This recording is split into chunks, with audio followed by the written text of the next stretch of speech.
कि क्या ज़कात के नाम पर आतंकी जमात तैयार हो रही है क्या। हमारे साथ इलियास सरफुद्दीन साहब भी इस वक्त जुड़ चुके हैं। इलियास जी, स्वीडन में जो कुछ हुआ, दिल्ली बेंगलुरु में हमने देखा और हिंदुस्तान ने देखा कि किस तरीके से शहर को जलाने की कोशिश हुई, लेकिन इसके पीछे जो असल चीज नजर आ रही है वो ये आ रही है कि कैसे ज़कात के पैसों का टेरर फंडिंग के लिए गलत इस्तेमाल हो रहा है।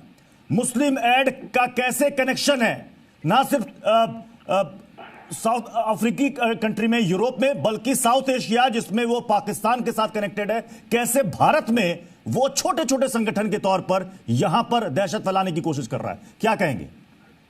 मसला यह है कि हमारे पास आरएसएस के वीएचपी के आतंकवादी गंदे पोस्ट डाल देते तो वहां पर ईसाई और यहूदी आतंकवादी यूरोप। नहीं, तो ये बताइए ना जरा, स्वीडन में वहां पर शहर को किसने जलाया? आरएसएस ने जाकर जला दिया? यहां से कोई जाकर वहां जला दिया क्या? क्या बात कर रहे हैं? यहूदी आतंकवादी कुरान जलाकर वहां की पुलिस स्टेटमेंट नहीं ली, जो आरोपी है उनको अरेस्ट नहीं करी। हिटलर के बच्चे स्वीडन में ना वहां पर लोग वो आग नहीं, वो फूल बरसा रहे थे स्वीडन में। दिल्ली और बेंगलुरु में भी फूल बरसाए गए। वहां पर मसला शुरू हुआ। आप चेक करिए, पहले आरएसएस के आतंकवादी हमारे पास आग लगाते, ईसाई यहूदी आतंकवादी वहां पर आग लगाते। राष्ट्रीय स्वयंसेवक संघ हर व्यक्ति के लिए, समाज के उत्थान के लिए काम करता है, लेकिन देवबंदी मानसिकता के लोग क्या करते हैं? आतंक फैलाना, जिहादी मानसिकता फैलाना, जहर फैलाना और हिंसा फैलाना, इसके अलावा क्या करते हैं? पहले शुरू करते नहीं, ये आतंकवादी, ये तो जिहादी यहाँ बैठा हुआ है, प्रत्युष जी जिहादी जो बैठे हुए हैं, ये जिहादी मानसिकता के, देवबंदी मानसिकता के ये लोग ही है जो देश के अंदर आतंक बनाते हैं। अरे जिन्ना की औलाद, देश को बांटने वाले, देश को तोड़ने वाले, आप मुसलमानों को ठगने वाले, ये तो कठमुल्ला और जिहादी बैठा हुआ है, ये जिहादी मानसिकता के लोग ही समर्थन करते हैं। मैं कहता हूँ, मैं पूछता हूँ, हिटलर वो है, हिटलर के बेटे ये है। पीएफआई कौन है? अरे जिन्ना की मानसिकता वाले जाहिल आदमी, गवार आदमी, जाहिल और गवार आदमी पूरे। अरे आतंकवादी कौन है? आतंकवादी तुम हो, तुम्हारे जैसे सुअर लोग आतंकवादी, तुम्हारे जैसे सुअर लोग आतंकवादी तो इस देश में जहर घोलना चाहते हैं। तुम्हारे से भोसड़ी के कुत्ते, अरे तुम्हारे जैसे सुअर कुत्ता है। एक सेकंड, कोई निजी टीका टिप्पणी नहीं। भाषा की मर्यादा का ख्याल रखें। यह सवाल यहां पर यह है कि ये दंगे फैलाने वालों के पैरवीकार क्यों हो जाते हैं, यह मेरी समझ से परे है। जिलानी साहब, ये इस बात को कबूल करने को तैयार क्यों नहीं है? देखिए, आप बेहद आपत्तिजनक शब्द का प्रयोग अभी इलियास शराफुद्दीन ने किया है हमारे भाजपा के पैनलिस्ट मनोज यादव के लिए। ये बेहद खतरनाक, घृणित और कुंठित मानसिकता का उन्होंने गाली दिया। शायद आपने सुना नहीं, आप उनको अगर रिवाइंड करके देखेंगे, आप ऐसे लोगों को डिबेट में लाके कोई रिप्रेजेंटेशन नहीं है। मुसलमान भी इनके ऊपर थूकता है। ये यजीद की औलाद हैं। आज शहादत का दिन है। आज इस्लाम ने अपने आप को दोबारा से जिंदा किया था, लेकिन जो ये यजीद का औलाद, को स्क्रीन पर लाइए, जरा इलियास जी को भी स्क्रीन पर लाइए। इलियास जी, सच सामने आ रहा है तो दिमागी संतुलन बिगड़ रहा है क्या? सच सामने आ रहा है तो बौखलाहट बाहर आ रही है क्या? बीजेपी वालों की तरह। एक सेकंड, सबसे पहले बात, इलियास जी, आप इस वक्त हिंदुस्तान के डिबेट में बैठे हैं। सबसे पहली बात मैं आपसे कह रहा हूं कि आप अपने शब्दों की मर्यादा का ख्याल रखें। आप शब्दों की मर्यादा का ख्याल रखें। और दूसरी चीज, एक सेकंड, इस वक्त जो आप, एक सेकंड, इलियास जी, जिन शब्दों का आपने इस्तेमाल किया ना, उसके लिए माफी मांगिए। आप चप्पल लेके तो जूते मार दो। आपने जिन शब्दों का इस्तेमाल किया उसके लिए माफी मांगिए। आप उसके लिए माफी मांगिए। मैं और हमारा चैनल ऐसा कोई मंच आपको प्रोवाइड नहीं कराएगा जहां पर आकर आप इस तरह के शब्दों का इस्तेमाल करें। इलियास जी, आपको शर्म आनी चाहिए। पूरा हिंदुस्तान आपको सुन रहा है, पूरा हिंदुस्तान आपको सुन रहा है। इस्लामिक स्कॉलर बनते हैं आप, और एक इस्लामिक स्कॉलर के मुंह से इतनी गंदी और वाहियात किस्म की बात कैसे निकल सकती है? आपको कोई शर्म, कोई पछतावा नहीं है? आपको कोई शर्म पछतावा नहीं है इलियास जी?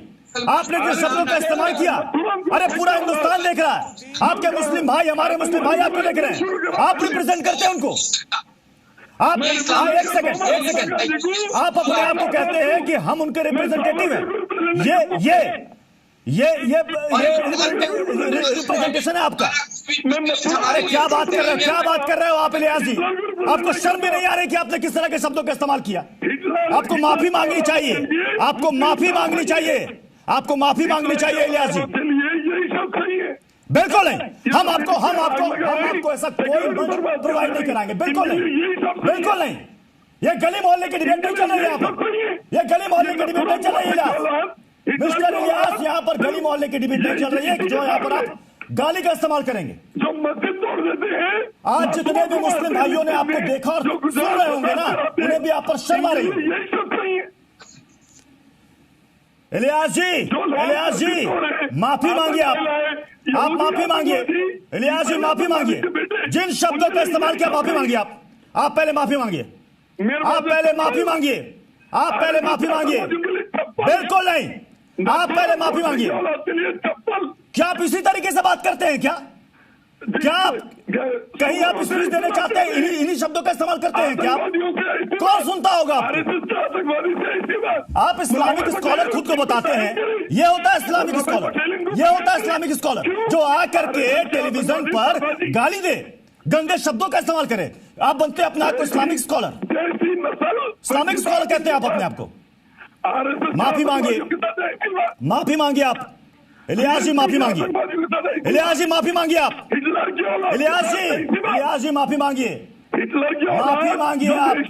आपने जिन गंदे शब्दों का इस्तेमाल किया, माफी मांगिए आप माफी मांगिए इसके लिए। आप माफी नहीं मांगेंगे, मतलब आपको कोई पछतावा नहीं है, कोई शर्म नहीं है। ईसाई, यहूदी, आरएसएस का हिंदुत्व आतंकवादी। आपको आवाज जा रही है नहीं जा रही है? सुनिए जो देश के इकोनॉमी बर्बाद कर दिया, मैं बहुत बखूबी समझता हूँ ये। किसानों को मरवा रहा, एक सेकंड को मरवा रहा, दलितों को मरवा रहा। कि आवाज नहीं आने का बहाना नहीं चलेगा, मेरी आवाज आप तक साफ जा रही है। आपको माफी मांगनी पड़ेगी इलियास जी, आपको माफी मांगनी पड़ेगी। ऐसी बात आपको माफी मांगनी पड़ेगी।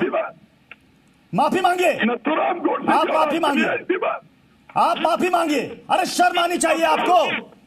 आप किसके बारे में बात कर रहे हैं? पहले आप देखिए कि आप किन शब्दों का चयन करते हैं। आप इस वक्त एक नेशनल चैनल के डिबेट में बैठे हुए हैं। ये गली मोहल्ले की डिबेट नहीं चल रही है। सबसे पहली बात क्या आप इसी तरीके से बात करते हो क्या इलियास जी? आप इसी तरीके से बात करते हो क्या किसी से? आप गाली से बात करते हो क्या? आप इतने गंदे शब्दों का इस्तेमाल करते हो क्या? क्या आप कहीं स्पीच देने जाते हो तो इसी तरीके से शब्दों का संबोधन करते हैं क्या आप? अरे इलियास जी, आप ऐसी बात करते हो? देखिए, वाह, पूरा देश आपको सुन रहा है। सुनिए, इस्लामिक स्कॉलर इलियास जी कहते हैं कि मैं ऐसे ही बात करता हूं। बहुत बढ़िया, वाह। मतलब शर्म नाम की कोई चीज नहीं बची आपके पास। शर्म नाम की कोई चीज नहीं बची आपके पास। तुम बेगैरत, तुम बेचारे दलाल, तुमला भड़वागिरी कर रही मीडिया वाले दलाल। पूरा देश आपको सुन रहा है। बहुत पता चल रहा है कि कितनी गंदी सोच है आपकी, कितनी गंदी सोच है। पता नहीं कहां से आप इस्लामिक स्कॉलर बन गए हैं। आपको शर्म भी नहीं आ रही है। आपको शर्म भी नहीं आ रही है। इस्लामिक स्कॉलर हैं आप, आपको शर्म नहीं आ रही है। आप यहां पर गेस्ट का आप अपमान करते हैं। आप मेरे लिए गंदे शब्दों का इस्तेमाल कर रहे हैं और आप ये कह रहे हैं कि मैं ऐसे ही बात करता हूं। अरे रहने दीजिए। अरे इलियास जी, इस तरह के जो संबोधन आप कर रहे हैं ना, गंदे। सुनिए इलियास जी, इससे पता चल रहा है कि आप किस सोच के साथ जाते हो, आते हो।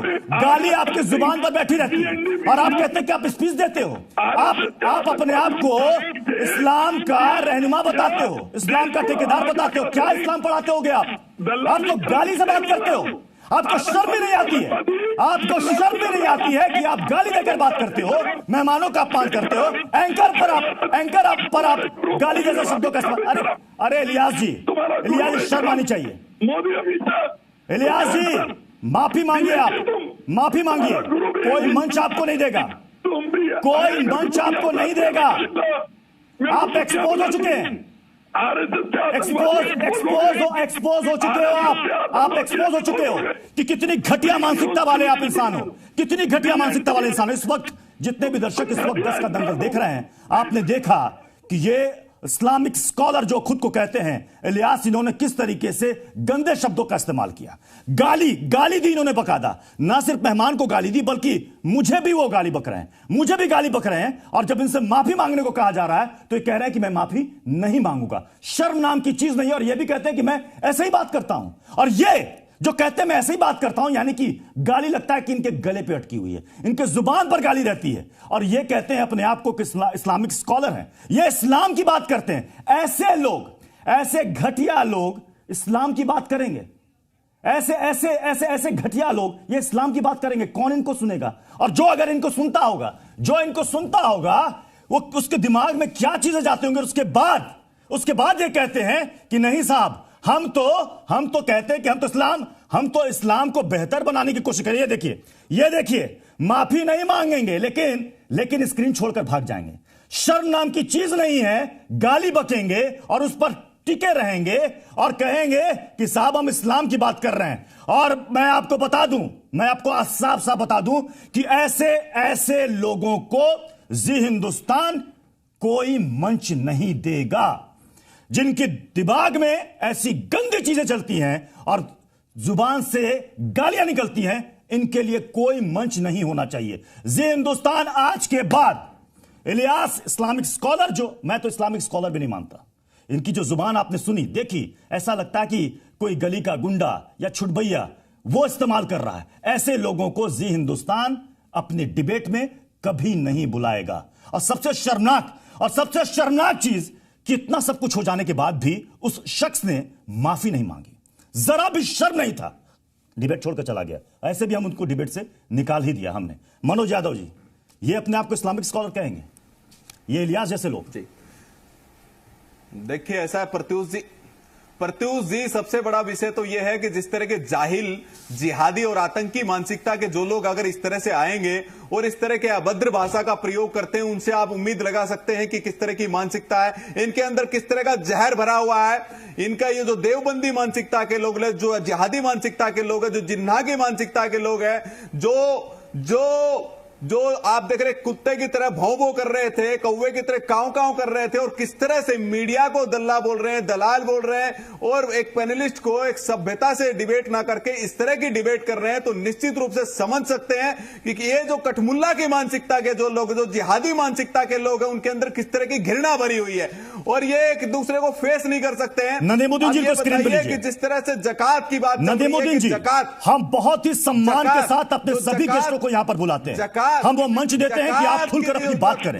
ये ऐसे इस्लामिक स्कॉलर आकर के इस मंच का गलत इस्तेमाल करें, ये हिंदुस्तान कभी बर्दाश्त नहीं करेगा। हम ऐसे लोगों को मंच नहीं देंगे। नदीमुद्दीन साहब, जो जिन शब्दों का इस्तेमाल इलियास जी ने यहां पर किया, आपको नहीं लगता कि उनको माफी मांगनी चाहिए थी? नदीमुद्दीन जी, एक मिनट उनको रोकिए, फिर मैं बोलूंगा। देखिए, इलियास शराफुद्दीन ने जिस तरह का शब्दों का चयन किया, इस्तेमाल किया, मैं इसकी निंदा भी करता हूँ, वो गलत है। आप अपनी बात सभ्यता के साथ रखिए, आप अपनी बात तरीके के साथ रखिए, और आपको अगर कुछ कहना है तो उसका काउंटर करिए, मगर गाली गलौज नहीं। मगर भाजपा के प्रवक्ता, जिहादी, कठमुल्ला, इनको भी इस तरह की भाषा का इस्तेमाल नहीं करना चाहिए। अब डिबेट का असल मुद्दा क्या है, उस पर आने की जरूरत है। देखिए, ज़कात का बात कर रहे हैं, आपको शर्म आनी चाहिए। नदीमुद्दीन जी, यहाँ पर किसी भी प्रवक्ता ने गंदे शब्दों का, गालियों का इस्तेमाल नहीं किया। जिस तरह के शब्दों का चयन तो क्या बोलेंगे, इलियास ने किया। आतंकी नहीं बोलेंगे तो क्या बोलेंगे, जिहादी को जिहादी नहीं बोलेंगे तो क्या बोलेंगे, आतंकी को आतंकी नहीं बोलेंगे तो क्या बोलेंगे। जो टीवी चैनल पर बैठ करके इस तरह के भड़काऊ बयान दे रहे हैं, जो सामाजिक सौहार्द को बिगाड़ने का प्रयास कर रहे हैं, जो एंकर मीडिया को दलाल बोल रहे हैं, जो हमको क्या क्या बोल रहे हैं, उसको जिहादी नहीं बोलेंगे क्या? इस तरह के जिहादी मानसिकता के, इस तरह के जिहादी मानसिकता के, आतंकी मानसिकता के जो लोग अपने को इस्लामिक स्कॉलर बोलते हैं, पूरे इस्लाम का ठेका लेके घूमते हैं, उन्हीं का नतीजा है कि दिल्ली जैसे दंगे होते हैं, इसी का नतीजा है बेंगलुरु में आतंकवादी इस तरह की घटनाएं होती है, इसी का नतीजा है कि सीरिया में, स्वीडन में इस तरह की जो मानसिकता के लोग रहते हैं, आतंक फैल रहा है। और आप बोल रहे हो जिहादी ना बोले, आतंकवादी को आतंकवादी ना बोले, आतंकी जिहादी मानसिकता के लोगों को जिहादी ना बोले, तो क्या बोले उनको क्या बोले? उनको शांति का मसीहा बोले, उनको शांति का मसीहा बोले क्या? उनको शांति का मसीहा बोलेंगे क्या? उनको शांति का मसीहा बोलेंगे क्या? मुझे बताइए, आज हिंदुस्तान जानना चाहता है, क्या उनको शांति का मसीहा बोलेंगे क्या? उनको शांति दूत बोलेंगे क्या? क्या बोले उनको? जिहादी को जिहादी नहीं बोले तो बताइए। अनुराग ठाकुर को क्या बोलेंगे? वो किस तरह की अभद्र भाषा का प्रयोग करके गए हैं? किस तरह से वो किस तरह की अभद्र भाषा शब्दों का प्रयोग कर रहे थे? क्या बोलेंगे उसको? और आप जैसे लोग वोट बैंक की राजनीति करने वाले, वोट बैंक की राजनीति करने वाले, साम्यवाद और जिहादियों का जो सिंडिकेट चलाने वाले लोग, जो साम्यवाद और जिहादियों का जो सिंडिकेट चल रहा है, उसके पैरोकार बन रहे हैं आप। इस तरह के जो पैरोकारी करते हैं, इस तरह के जो लोग पैरोकारी करते हैं, एक सेकंड, डिबेट में, बहस में कई बार तल्खी हो जाती है, लेकिन उसका मतलब ये कतई नहीं है कि यहां पर आकर के आप गाली गलौज का इस्तेमाल करें। बहुत बहुत शुक्रिया आप सभी मेहमानों को हमारे साथ जुड़ने के लिए। और आपको एक बार साफ साफ कह दें, आज इस शो में 10 का दंगल में जिन शब्दों का, गालियों का इस्तेमाल इलियास ने किया है, जो अपने आप को इस्लामिक स्कॉलर कहते हैं, मैं तो अब उनको कतई नहीं मानता। जी हिंदुस्तान ऐसे लोगों को कोई मंच नहीं देगा, क्योंकि हमें भी पता है अपनी मर्यादा, अपनी गरिमा, क्योंकि हम चाहते हैं कि सबकी वॉइस, सबकी आवाज निकलकर सामने आए। लेकिन इसका मतलब ये कोई ना समझे कि यहां पर आकर जी हिंदुस्तान के इस मंच में वो ऐसी घटिया बातें, ऐसे घटिया शब्दों को परोसे। इसकी इजाजत जी हिंदुस्तान किसी को भी नहीं देगा। बहुत बहुत शुक्रिया हमारे साथ जुड़ने के लिए। एक छोटा सा ब्रेक, आप देखते रहिए जी हिंदुस्तान। सफर पर हैं और ढूंढ रहे हैं खबरों में ढूंढ रहे हैं अपना